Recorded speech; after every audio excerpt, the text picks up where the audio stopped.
Hello, everyone, and welcome to another edition of the American Scouser Fantasy Premier League Show. I am your host, Gally. I am coming to you from Western Massachusetts, and it's not raining. So, it wouldn't be an American Scouser program if we don't talk about the weather before anything else. How is it in Chicago, my friend? It's probably been the chilliest summer night it's been in a while, but it's going to be 94 degrees next Wednesday. So, I'll take the little bit of chilliness right now. Can probably appreciate that break in the weather for you there, and I can understand why you would appreciate it myself. We'll apologize to any of those. We're a few minutes late, just wrapping up the Thursday night podcast, and we will be getting into our Fantasy Week show.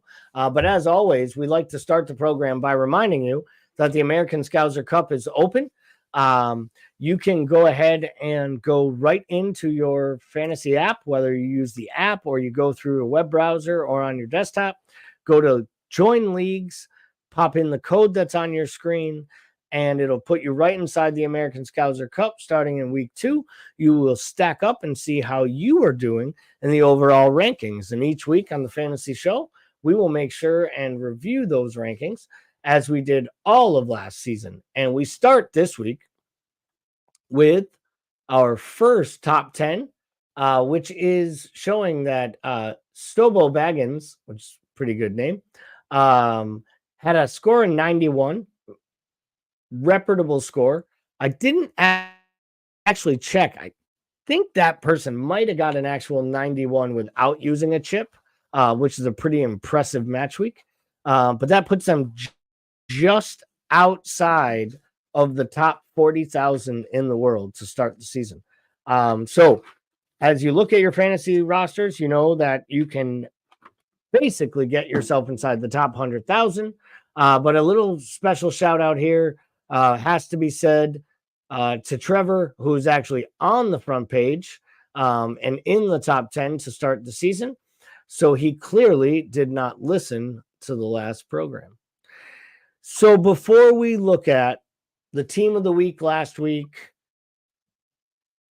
we're going to start out with the Polish Prince's initial take on match week 1. Not specific players even as much, like maybe how you built your team, something you maybe learned, something Saturday at noon when the 10 a.m. matches ended and you were like, why didn't I leave those 2 guys in my draft that I pulled out that I'd have 22 more points right now? Like, what was your big takeaway from match week 1? I think overall, I felt pretty comfortable and felt good about not having any knee-jerk reactions right before the deadline. And this is the first year in the last 3 years where I didn't completely rip up my team right before the start. I kind of left most of it intact to the squad that I had during the show. The only one that I kind of am bummed about that we'll probably get into later as well is that I ended up going with Colwill instead of Chilwell. And I had $1 million left in the bank just to kind of give me a buffer. So right after the Chelsea match, I actually smashed the transfer button right away. I went from Colwill to Chilwell, didn't even think about it. Going back to what I said about last week, saying I'm going to be more reactionary to just what I see. And if I see Chilwell playing as a winger for 80% of the match, I don't think I want to second guess my decision about getting him in my team right away. And so overall, I think there weren't as many surprises as I expected there to be. I think the Newcastle result and the Brighton result was a little bit crazier than we might have thought it would be. But overall, I feel like it was sort of par for the course in a way. Yeah, so I brought up here the the team of the week, the top scoring at all positions. It's an interesting one, right? Because there aren't many here that you would have in your side, or most would have had in their side. I will say I was a little frustrated because between Thursday night when we did the pod and Friday morning, I did tinker with my team a few times and had a few different variations. And I did have a variation that actually had Wisa and Embuemo in my side, which would have greatly, and that tinker also had Madison. So it would have greatly changed my score by about 28 points in the net positive, which would have put me right up towards the top of the American Scouser Cup and in the top 25 or 30,000 of the game. I'm not upset, as we'll look at our teams later as we get through the pod.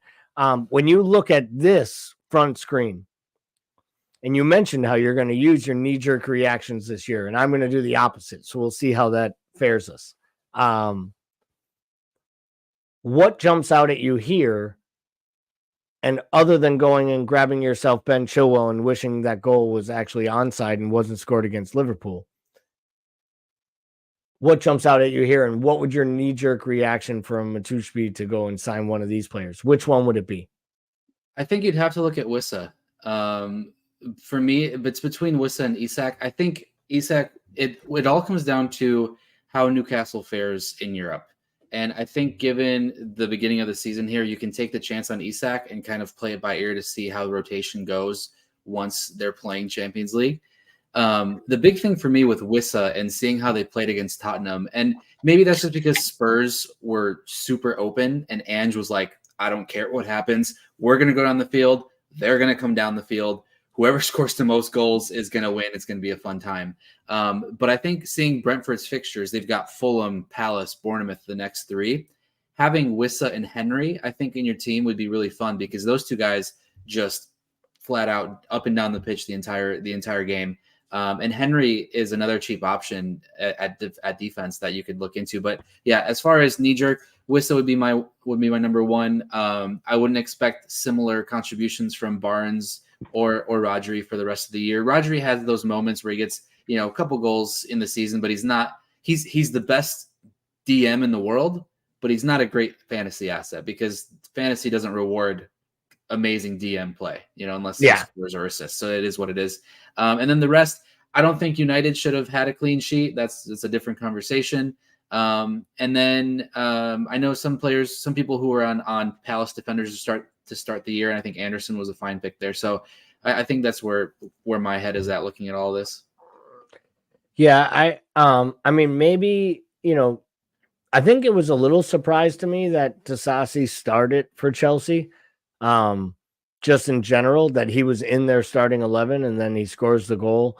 And Chelsea does have a great run of fixtures, especially on the defensive side. And let's be honest, outside of the first 20 minutes in the Liverpool match where we should have went up 2-0, whether Mo's on or off, we don't know, but he was called offside. We really should have scored more. But after that, we really never sniffed the goal until late when Darwin had those couple opportunities. So, I think Chelsea's still a good signing, so maybe he's one to watch. I don't think I would jump on it yet. I agree with you on the United. It's false gold. They shouldn't have had a clean sheet. And honestly, it was against the run of play when Wan-Bissaka just scuffs across and then Varane just finds it on the other side of the net. So it's like you get this perfect storm with these United defenders and United defenders that no one owns, by the way. The one thing I will say is in watching this first whole weekend, a few things jumped out at me. Holland is still Holland, and he barely needs to do anything to haul and help you, right? Isak has a different level of skill, and as Newcastle continues to buy better players around him, and now he has Tonali and Guimaraes, and then they're going to keep infusing more players. And I will say, I thought they looked better when Harvey Barnes came on, and I could see Harvey Barnes eventually winning the starting job from Anthony Gordon. I don't think that's a stretch. So Barnes might be one to watch down the road, but I agree with you. The rotation there is struggling to me. But Saka might be the best right winger under the age of 25 in the entire world. Oh yeah. And I don't think it's a question. You can argue Serge Gnabry and even other players that are really great players. Nobody has a better left foot coming inside from the right. And that includes, Mo, who we love dearly. I genuinely think that what Saka brings right now, attacking defenders at this point, yeah. At this point in this point, at this point in their career. Oh, not at their primes. Yeah. You can argue all kinds of players history wise, but right now, and especially from a fantasy standpoint with Arsenal's fixtures and how Arsenal is going to set up and not having a true number 9, I just think Saka is almost. It's almost blasphemous to say this. I think that Saka is almost as required as Haaland is. Because I think he's the second best fantasy asset in the entire game. Yeah, I would agree with that, I think. Especially when you consider price. Kazi jumps in with, think you're right because Gordon is garbage. And I do absolutely agree that Gordon really isn't going to offer anything from a fantasy standpoint. And I knew David would be jumping in right away. You were incorrect. Salah, even at this point, is better than Saka. I'm not saying that he's not a better footballer.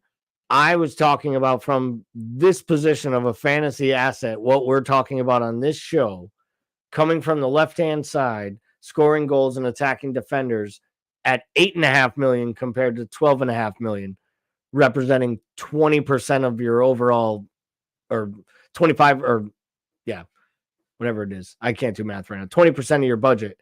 I do believe that I would say that Saka is actually a little bit more valuable from a fantasy aspect. But it doesn't matter because we're not talking about reality. Would I rather have Saka or Isak? As a player, for fantasy, I would rather have Saka because he's a midfielder and midfielders score more points. What about you in that sense there? Saka or Isak? And I guess you could also, for David's point of view, take fixtures into account as well. Yeah, I think Saka overall, because when you look at the fixtures too, we were talking about that. Arsenal has Palace, Fulham, United, Everton, Spurs, Bournemouth. There's a chance that there are 2 to 4 goals in each and every one of those games. And Saka will have at least one return, whether it's a goal or assist. In, I'd say 5 out of 6 of those games, I think he's going to have a return. Whereas if you look at Isak and Newcastle, where they have City, Liverpool, Brighton, Brentford, Sheffield, Burnley. So their next 3 is tough. I think maybe Liverpool and Brighton, it could be a little bit more open for Isak. But especially looking at the fixtures and the prices, I'd have Saka over Isak all day right now. Yeah, and I do get a little worried as Europe comes into play. Callum Wilson comes on, scores a goal like he always does. So they have a formidable backup, and I could see them using their $70 million player in the Champions League and using, their English player domestically. At the same time, I also think that Saka is almost guaranteed to give you 80 to 90 to nowadays 115 minutes of football, where there's a good chance Isak's going to play his 65 to 70 minutes when he starts and then get subbed off or come on for 35 minutes. Yeah. So that's one of those ones that I think is a little interesting. And that's where I think we have to take into account that extra time, the players coming in, the players going out. So let's take a look at our first week of transfers, top 5 transfers in and top 5 transfers out. So we already know that the Prince was one of the 453,147 people to transfer in Ben Chilwell. I was probably number like 17 when you factor in the timing that it took for me to do it, because it was instant. It doesn't shock me because this is a game of both trends and follow the leader, right? It does not shock me by any stretch of the imagination that all 5 of these players had massive hauls in week 1. Let's take Rodri aside because that is a complete knee-jerk reactionary pick. Like if you're going to waste a City asset on a defensive midfielder, you're just looking at the points. And I think, and that's what I want to clear up about the knee-jerk reaction is because on the team of the week, we didn't see Chilwell on there, but if you watch the game and you watch his positioning and you see that he's a defender at 5.5 who is playing essentially in the opponent's box for a majority of the game while they have possession, that is someone that out of position you always want to take the chance on because the value there is too high. It was like Trent towards the first couple of years. Trent was very cheap for what he did, and so it's in that same vein. So Chilwell, obviously, Chilwell was in my team. I almost didn't start him, but I have a great co-host of this podcast who sent me a leak of the City team news. So I knew Gvardiol wasn't playing. So I put Chilwell in quickly, which when he scored the goal, I looked at Kelly and said, "You're not going to fucking believe this. Not only are we down 2-1, that bastard's on my fantasy bench." And then I looked at my team and saw that he was actually in the lineup and was like, actually, he's starting. And then they took the goal away, and she's like, good, which is how my wife rolls, by rooting against me. But Chilwell is an easy no-brainer for me. Already had a price rise, and we're going to talk a little bit about prices later. Isak, I'm still a little hit or miss on that Newcastle fixture list. I don't think it's bulletproof. And I think if you're spending 7.5 in today's game on a striker, they have to play every single week and not be a question and almost haul or score for you every week. And I don't think that's a guarantee. Saka makes sense, except for I can't believe 400,000 people didn't own him. Same with Estupiñán. I was just going to say, it's kind of the same for me for Estupiñán. So let's talk a little bit about Estupiñán by talking a little bit about, Brighton as a whole. You saw this match. They're vibrant. There is I don't care what anyone says. You can be a Manchester City fan, a Liverpool fan. When Brighton are flying, they right now are the best watch in England, in my opinion. Right down to the manager on the sideline acting an ass. Yeah, absolutely. And I think the only thing that we have to worry about is come Europe, which eggs are they going to put in, like which basket are they going to put their eggs in, right? I think from the perspective of, I guess, financial gain, putting more effort and emphasis on Europe would make sense in their situation, which would mean that the risk of rotation during the Premier League would be pretty heavy and pretty high. And it's at that point where we start to get a little nervous about who we're bringing in because we're not sure who is going to exactly play. And they have great depth, and De Zerbi's he's not afraid of rotation either. So it's one of those things where it came down to, like last week we were talking about how he mentioned that he's happy having rotational goalkeepers, right? So that was one of the worries with having Steele is he going to play every week? Probably not. And so I think to your point about them being exciting is they are exciting, but then at what point does it start to get into that roulette where you're worried about who is the one that's going to be exciting? But as long as Estupiñán is on the field, same sense as Rico Henry, same sense as Ben Chilwell, he is getting up and down the field, and he is going to give you attacking return potential as much as defensive return potential, better than Brentford, and probably right now better than Chelsea as well. So a couple of players from Brighton, just to stay on that topic, that aren't on this list here, right? Obviously is the Japanese winger Mitoma. Seeing a lot of transfer activity in with him. He was in a lot of sides, of course, with a high ownership to start at a great 6.5 point price tag, especially with the exits that they had. And of course, budget striker João Pedro, who not only proved that he can miss maybe the easiest sitter of all time, but he can then still be the best player on the pitch for the next month. And then, or for the next 45 minutes. And then he takes the penalty with James Milner on the pitch, which to me basically lets me know that Brighton told him, like, you are the guy. You are the guy. You are, like, for me, that is solidifying I made the right move having him in my team. And I feel like he might be a guy that sits in my team every match that he's healthy of these 38 game leagues. What say you when it comes to what you saw from João Pedro, the player, and the fantasy asset at $5.5 million as a striker. It kind of goes back to last year when we were talking about Andreas Pereira in the same sense that it's one of those guys at that price point that it hurts you if you don't have him, because there is no other asset at 5.5 or under at this point that will give you that potential output. And he's only going to go up from here, right? So I think both of us were very high on João Pedro. We both had him in our teams. We both started him, and I think there's good merit in talking about having him for the next 3 weeks because they've got Wolves, West Ham, and Newcastle. So I think there's good potential there. It's just a matter of, like you said, staying fit, and then once rotation comes into play, where will his focus lie? Will it be in Europe or will it be in England? Before we jump out to the outgoing, David Cosgrove, I think, asked a very, very fair question when it comes to Ben Chilwell as the top transfer in, which is, can Chilwell stay fit? And the reason it's such an age-old question is everybody has seen the talent, right? Back to when he was at Leicester, everyone in Europe wanted him.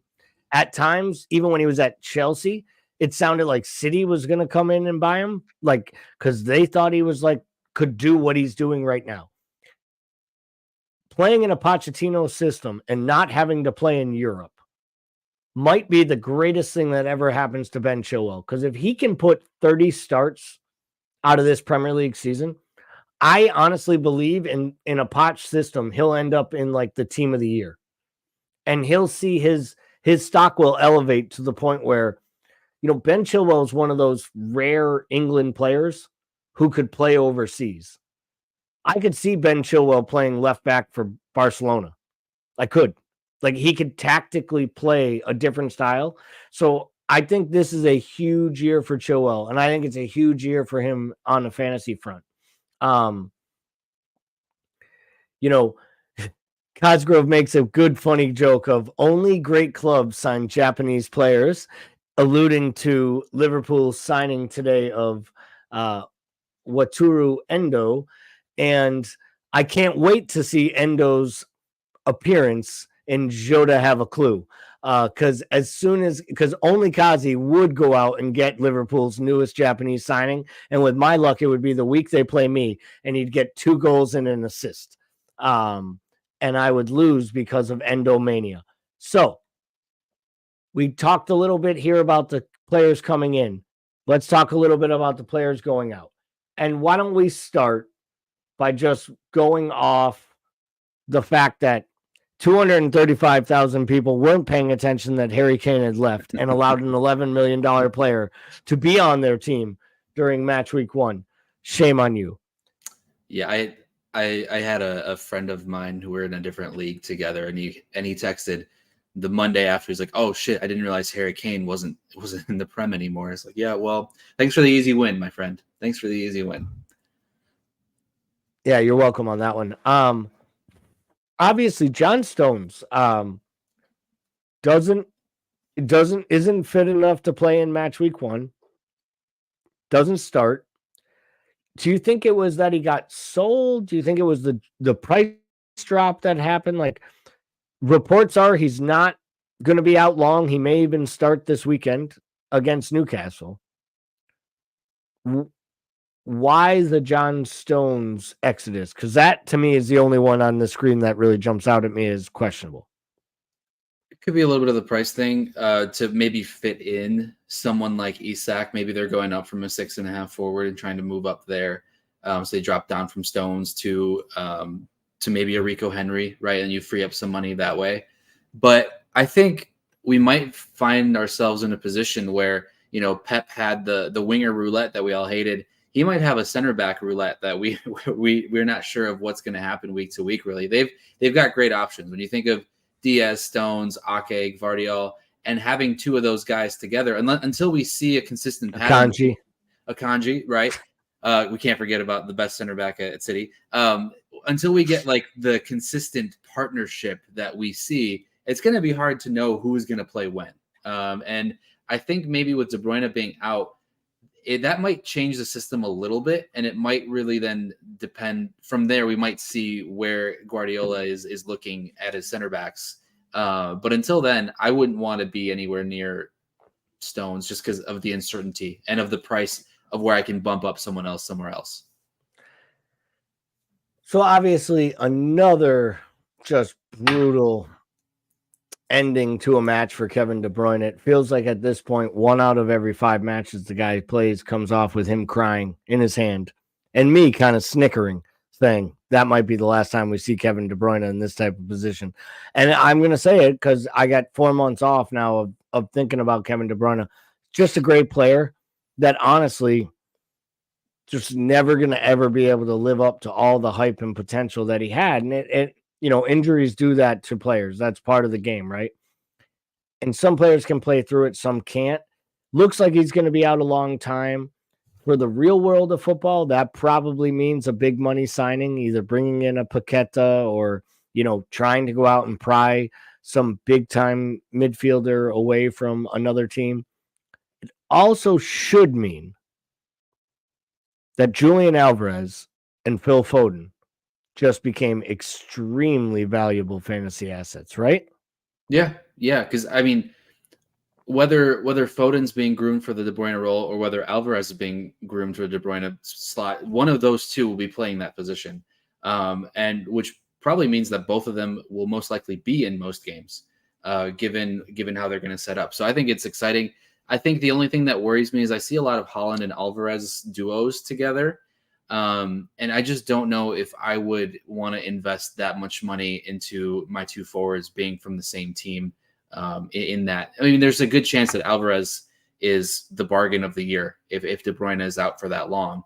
But right now, if you think about having both Haaland and Alvarez, and you want to have a City defender and then potentially a Foden or even a Grealish, you don't have that many slots for City players. So I don't know if I would spend 2 slots in my forward spot.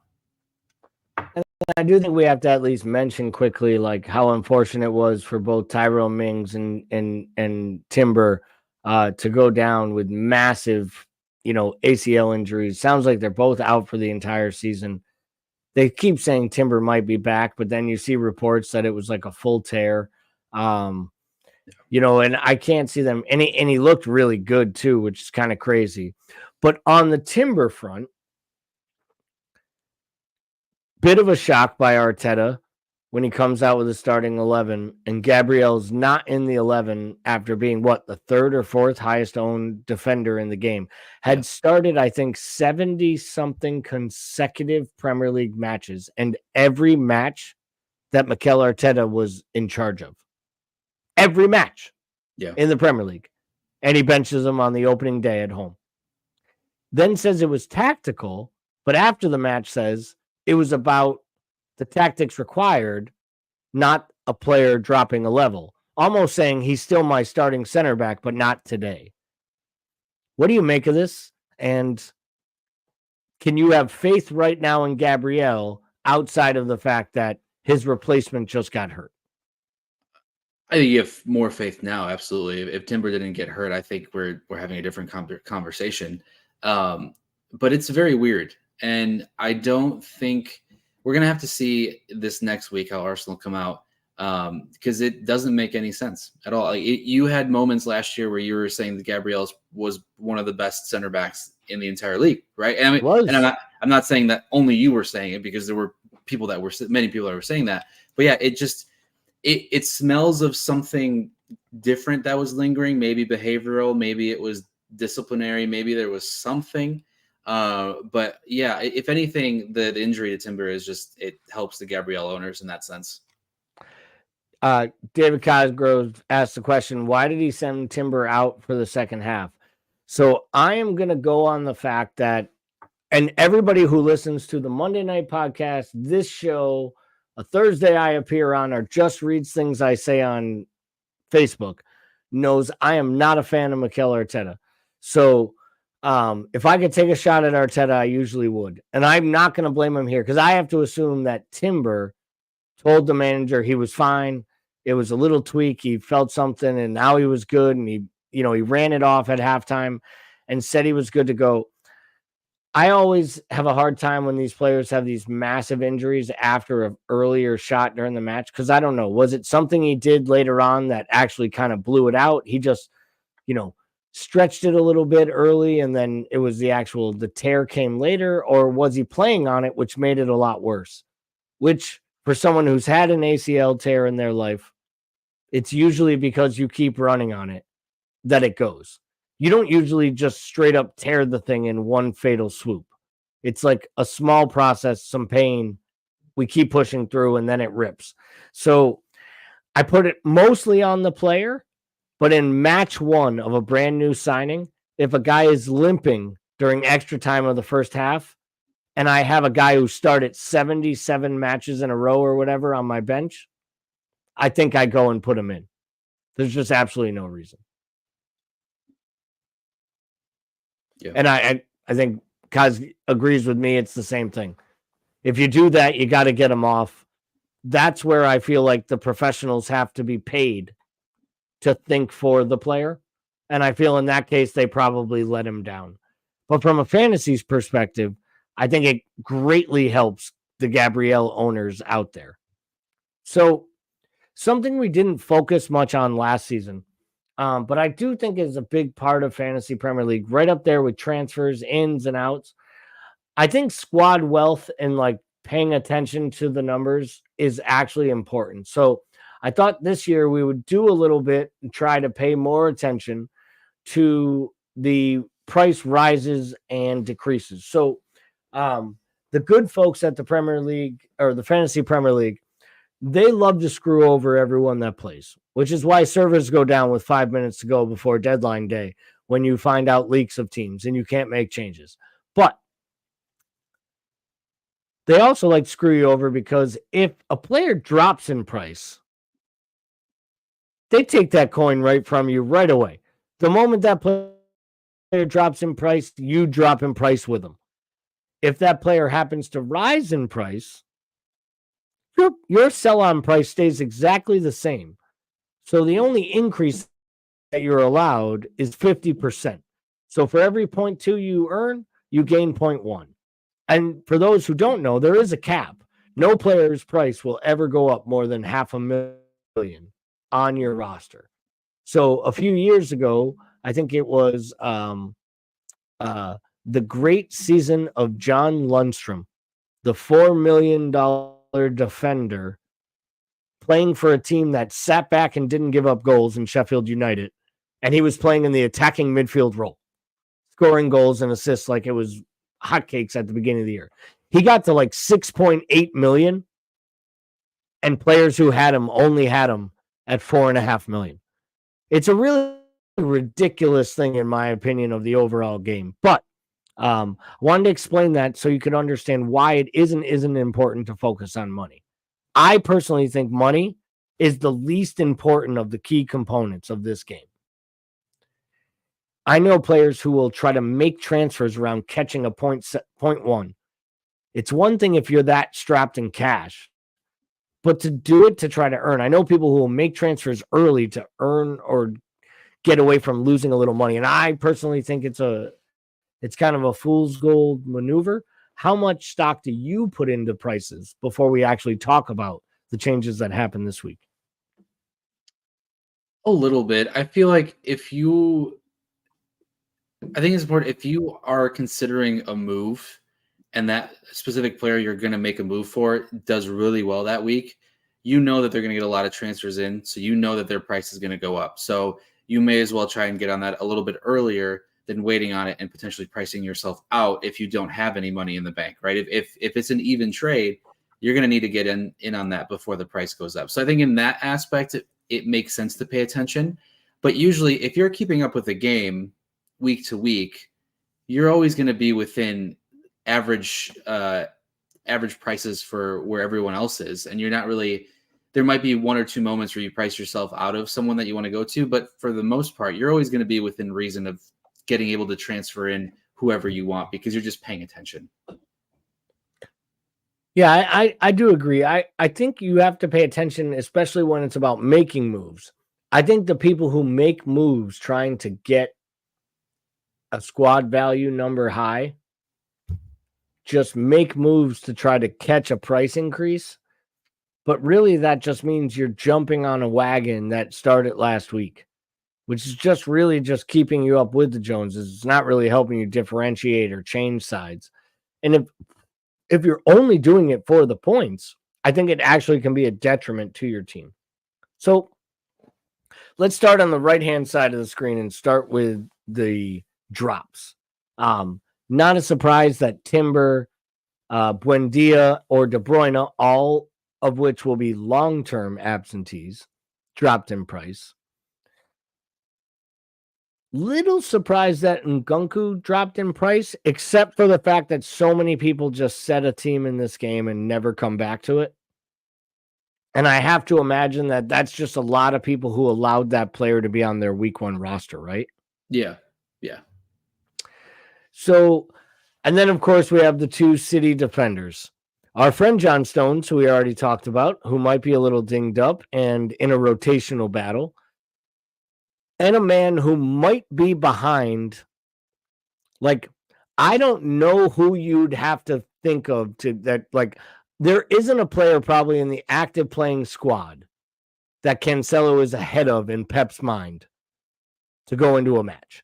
Because he started Rico Lewis and sat about $250 million in salary and center backs on the bench. Yeah.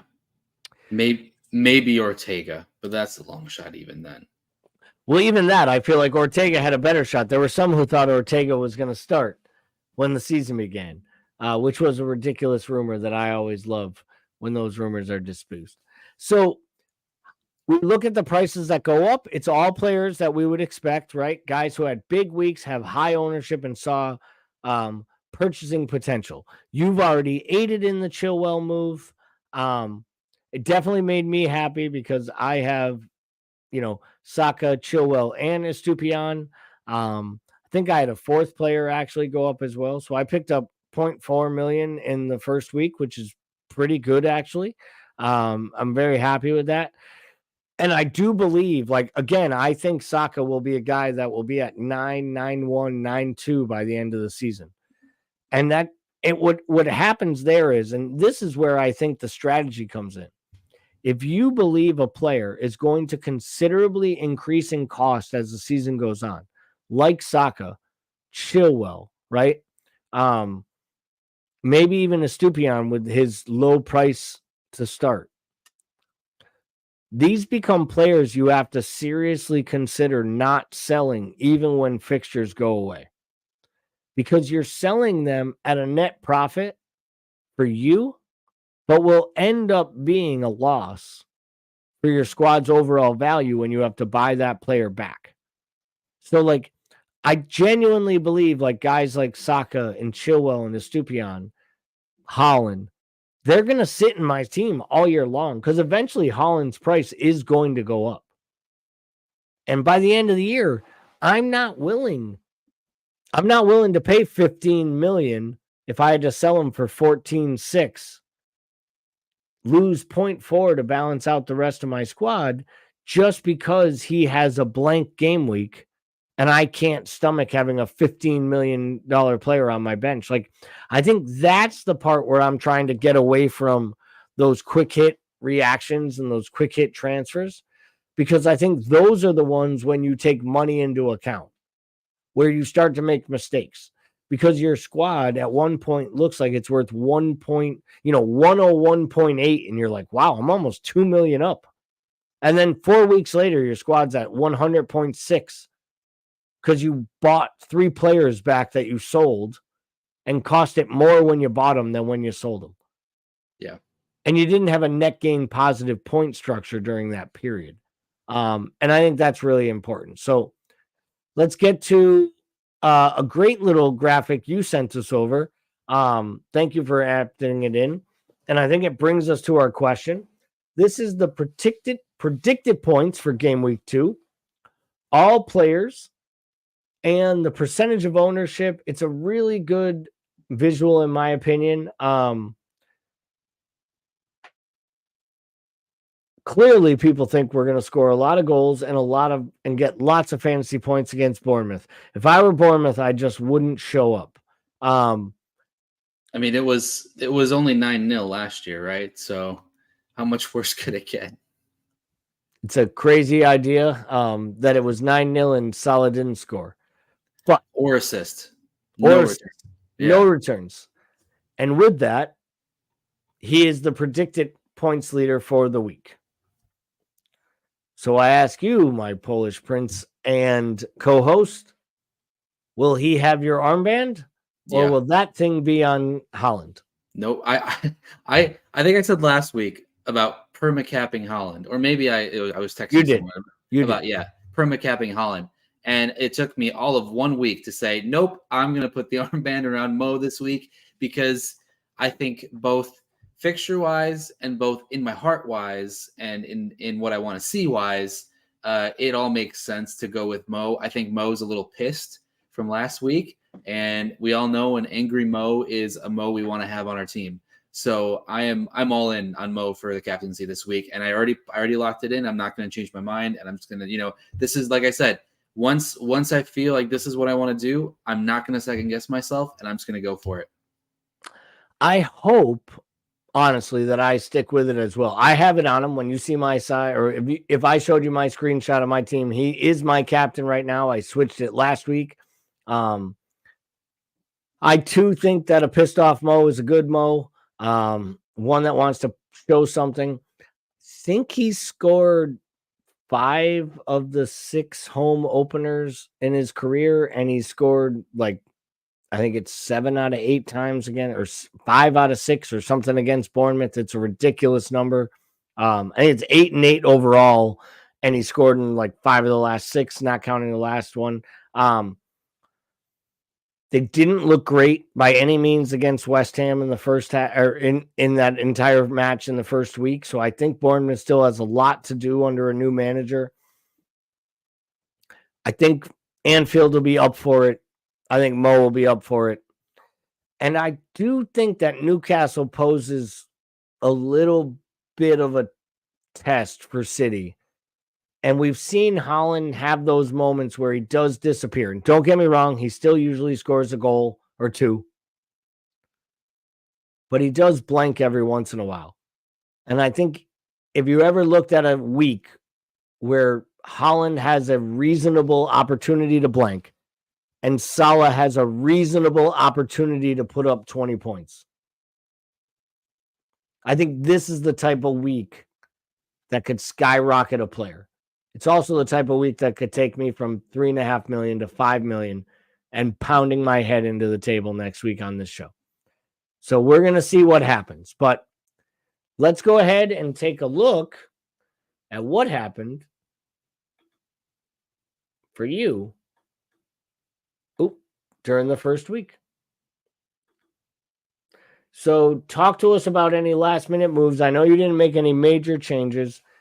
Oh, this is my team. Sorry. I was going to say, I can talk about your team, but that one's your team. Sorry about that. No, that's okay. I don't know why my ID is the number and not my name, but that's fine. This is me. I'm not lying to anyone. Yeah, you just brought up someone else's team because they did just slightly better. I wish. So what was your overall to this team, this phase, where you felt, what your spot was, anything you wish you had done a little differently, looking back on it now, looking at your side? I just wish I would have stuck to my guns with Madison. He was in my squad to begin with, and most of my drafts, he was a pretty big staple in them, with or without Kane. And I said that on the show, saying with or without Kane, I still think Madison is a great pick. And then there was something about, and I hate to say it, there's something about Richarlison that I was like, okay, this is actually might be a sneaky good price at 7 million, a good fixture, especially if it's wide open. And so it was wide open, but not in the sense that I was hoping for. So I think that's the only one that I regret, because the Gabriel thing, none of us saw it happening. I wouldn't have put in anyone else at that point. So the only thing was me just not sticking to my guns about Madison, because I could have afforded him. I had the $1 million in the bank. So I could have just done Madison instead of Richarlison, but it is what it is. And I think, I'm above the average, above the safety to begin with. And I think that's okay for me. And we'll hopefully continue that path. And then talk to me about, this week coming up. You've already made a move. Who was it you moved out to bring in Chilwell? I moved out Colwell. So I took a Chelsea defender out for another Chelsea defender.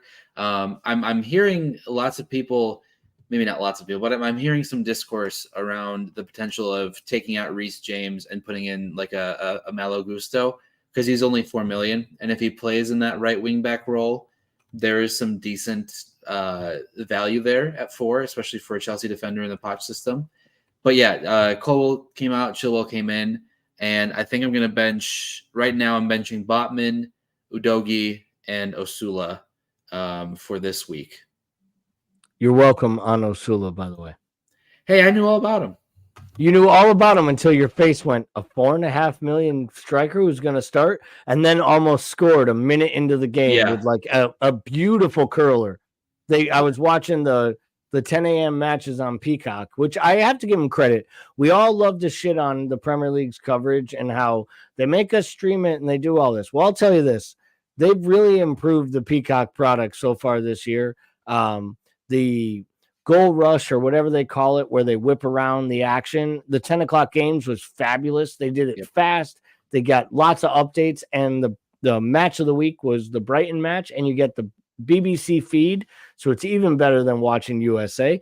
So you don't have to listen to those idiots or Peter Drury, who's not an idiot, but he's Peter Drury, and means that it will take longer than you need to hear a sentence told to you.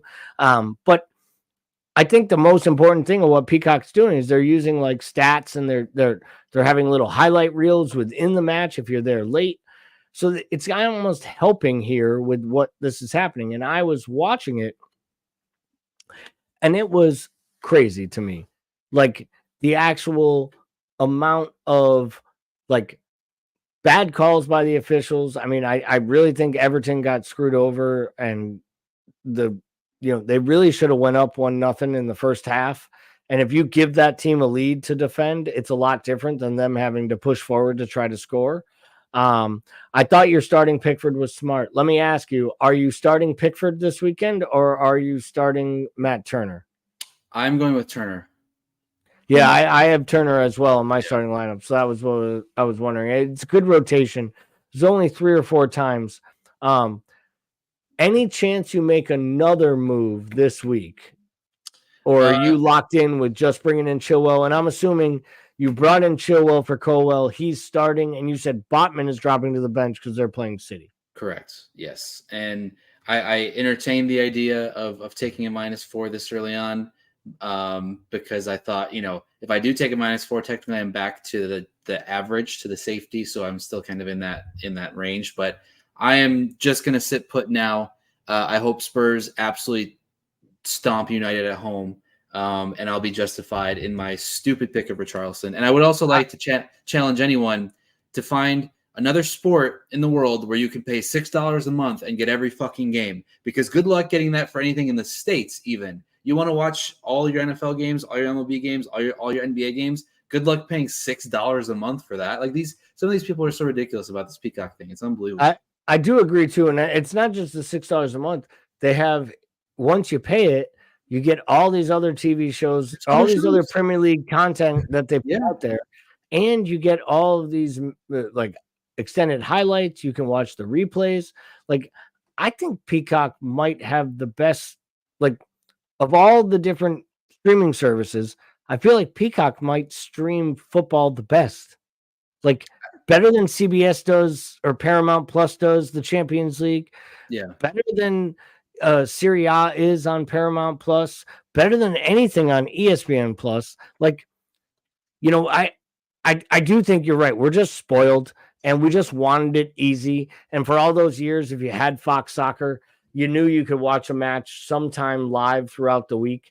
And I think people just miss it being on regular TV. But give it 3 or 4 years and regular TV won't exist, people. Just start streaming things and figure it out. And if not, get a friend that has a username and password, and get smart and just pool your resources. All right. So we'll move on to my team. I fared slightly better, 73 overall, above the average, just like you.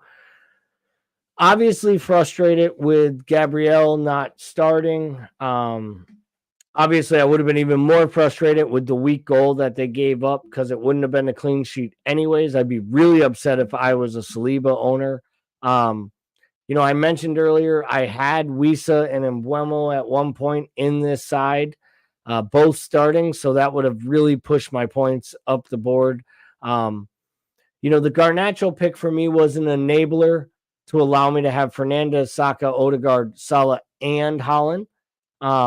And I still really like the overall construction of my team because I'm not making a transfer this week and I'm staying pat with this team because I'm completely comfortable with this team playing next week. I'm going to bring in Turner. I think I'm going to possibly put Gvardiol in my starting lineup in case he starts because I don't think I think he came on as a sub because it was the first match of the year and they wanted their big money signing to come on at home. Like or just come on in general before having to play in the Super Cup. I don't know playing midweek he's going to start again, but I also don't know that Garnacho is going to start again. There's part of me that thinks he will because I can't see Ten Hag going. Really, the only other option for Ten Hag at this point is probably to start Sancho. And I can't see him starting a player that he didn't play last week. So maybe I'm now kind of convincing myself that I'll stay right with the same team I had, but maybe just flop Gvardiol and Osula and get him as my first sub just in case. But I hate doing that because then the striker scores and you get the 1 point when the defender comes in. Like, the defender's still coming in for your defender anyway, so who really cares? But I'm not going to touch this team because what I'm planning to do is that will get me 2 free transfers in match week 3. And at that point, I either make a single move and allocate funds and then make a double move later, or if I feel like Garnacho is not going to be getting the minutes or I need to move him, I can then maybe take out an Odegaard, I can take an Odegaard, drop down to a Matoma. Madison or even a Bernardo Silva, and then take a Garnacho and bring him up to, say, an Eze and keep some money in the bank. Like I like where my price points are because I feel like I have a lot of flexibility in changing this team. And now that I think Gabriel's going to play, I very well might be able to tweak this team where I'm playing more of a 4-4-2 every week. And I round out that bench with medium players that are playing, but really even spread some more money into my starting 11 and really just rotate Pickford and Turner and play the same 10 players every single week. Yeah. That. Would anything on this that you think I should be considering doing or anything that you think that I'm maybe not paying attention to or mistakes I'm making with the way I'm built my squad this year? I like the idea of holding your transfer this week because I think Spurs and United's going to be, like I said, I think it's going to be wide open. And I think, to your point, if Sancho was going to start this week, he would have started last week. And so I think Garnacho's minutes are there. It might be 55, might be 60, but I think he's got the minutes there. And I think if there isn't a wide open Spurs United game, then having Garnacho and Bruno, you're going to have a couple returns between both of them, I would imagine. That's really my hope. I'm going to roll it out for this week. I think I'm going to go, just like I said, with this exact side as you see it here, except for Turner and goal for Pickford. And then it's shocking to me that Turner is only owned by 0.6%. Is that really what it is still? I mean, unless things have changed, I'm not looking, but that's what it is on the screen. It seems, or 0.3 is what it just seems such a 14.5. So that there's been a big jump from when this stat must have been pulled out, but yeah, that's just that's a really low number. I'll ask you this as we wrap it up, because I think the goalkeeper conversation actually is a little bit of an interesting one. Now that we know that we have a every week starting goalkeeper at 4 million at Forest in Turner, and a 4 million starting goalkeeper at West Ham, will you move to that system at some point and actually waste a transfer 1 week to save that $500,000 or full million that you have right now? Like, will you go to the 4 and 4 and kind of roll the dice with two kind of bottom half teams, or will you stick with, trying to maybe rotate a 4.5 and a 4 million goalkeeper that makes sense from a fixture lineup? I don't know. We should call up Danny Ward and see how we feel about that strategy there. No, I like where I'm at with the 4 and the 4.5. The Colwell to Chilwell move took away any money I had, so I don't have anything in the bank anyway. So having both Pickford and Turner and just playing the fixtures, you're going to get it wrong sometimes, and that's just the nature of the game. There are fixtures where you are certain Everton will get a clean sheet, they don't, whereas you'll have Forest playing Liverpool and win 1-0 and keep a clean sheet, right? So like that, you just can't always account for that. So I think staying the 4.5 and the 4 is perfect for this year. If you're wild carding and you want to wild card into the 2 4s, great. But otherwise, I think staying with 2 keepers that are in that range is just absolutely fine. Yeah, I won't lie. I will probably change my keepers when I wild card. I'm not sure that I'll go off Matt Turner because I think he's a solid keeper at 4 million. He's a good shot stopper as well, so he's going to get save points. And Forrest does give up shots, which is another thing that you need when you want a keeper that's going to make saves. As far as the 4.5 million, as much as it pains me to say it, I don't see myself going off Pickford until probably like mid-October to Thanksgiving. The first 7 to 8 game weeks, it's a really good run for Everton. I think they showed that they're not wide open, and Dyche has them at least set up pretty well defensively, and they're going to be resolute as long as they can hold on to Onana. If they lose Onana, that could be a different story. But it'll be interesting to see how that goes. I'll stay with Pickford for a while. I'll wild card out. I'll probably keep Turner. Maybe go to Onana or go to Areola if it's just a better run of fixtures at that time. But I think the 4.5 starting keeper, 4 million backup is the way to go for this season, because I just think there's too much value in midfield, and it's starting to show there's some value in the strike force as well. If you know where to find the players, we talked about João Pedro. All accounts, Raul Jimenez looked really good. He hit the post. He almost scored on a header. If he gets anywhere near form and he's getting service like Mitrovic got last year, that's really good for him. There's reports today that they may be in for Flo Balogun. If Florian Balogun goes to Fulham, it'll probably cut down on Raul Jimenez's time, on the pitch. So that'll be interesting as well.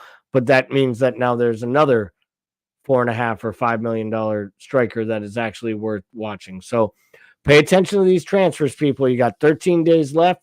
It might be the easiest way to find yourself a stud player. Nobody realizes, but Manchester City sends out, Cole Palmer to Burnley, and the next thing you know, you have a $4.5 million player that might be leading the line for a team. Palmer's not leaving. What's that? Palmer's not leaving though. Oh no, Palmer's not. I'm just giving an example. These things happen every year where people don't pay attention to the player going out on loan, and then you find out it happened right at the end. And those are sometimes the easiest ways to kind of track a player. So pay attention to the papers. Pay attention to your transfers. Any other parting points, shots, anything you want to tell the listeners before next week? Just excited to be back, man. It's a fun time. The league's back. We're having fun. I'm excited to be back, and I'm also excited next time I throw you a plug like this and I tell you if there's anything exciting to tell the listeners as we wrap up and leave. You tell them to go to the YouTube channel right now and subscribe. Smash that like button. Give it a re-egg your house. Yes, exactly. I don't know where you live, and if I did, it would be creepy. But literally, please share this podcast, share it, invite others to follow in. If you would like to see something different in the format, the content, the items we cover, let us know. We are here to help you get better at your fantasy game and at least know what not to do, which basically is what we do. So, for myself and Matoush, have a wonderful week. Hope your transfers pan out. And don't forget, there's a match tomorrow. Get your moves in by 1:30, deadline day. Have a great week, and go Mo Salah, Holland, Blank.